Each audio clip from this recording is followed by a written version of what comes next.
Senhor Presidente, cumprimento em nome do Grupo Parlamentar do PSD saúde todos os senhores candidatos a este órgão e que se dispõem a assumir e exercer esta responsabilidade. Começar com uma nota prévia que já foi efetuada pelo PSD na anterior audição a este órgão e que é a seguinte.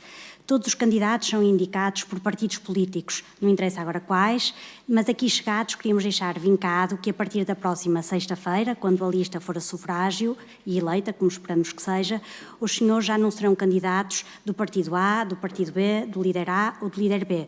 É a vossa idoneidade, o vosso currículo, a vossa capacidade ética, moral e individual que será sufragada por toda a Assembleia da República. E isso é importante ser mencionado.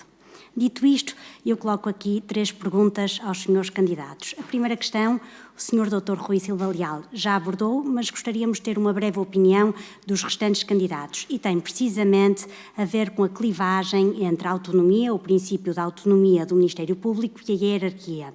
Como bem sabemos, os procuradores do Ministério Público gozam da autonomia externa em relação a terceiros e autonomia interna em relação aos seus pares. Se, como foi dito, relativamente à autonomia externa não há qualquer tipo de contestação de que ela se deve manter, já relativamente à autonomia interna, ou seja, à autonomia individual de cada magistrado, há quem defenda que uma magistratura hierarquizada deve partir do princípio de que a autonomia deve ceder perante a hierarquia. E esta questão é relevante, em particular, no âmbito do inquérito e da condução do inquérito.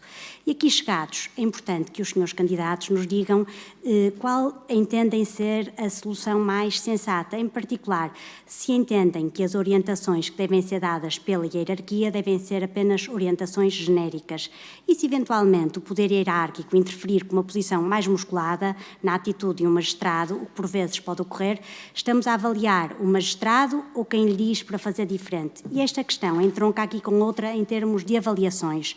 No último relatório de atividades, verifica-se, como exemplo, o facto de, em sede de avaliação e classificação, a maioria dos magistrados ter apenas as classificações de bom, distinção e muito bom, ou seja, praticamente não se encontram classificações inferiores a essas.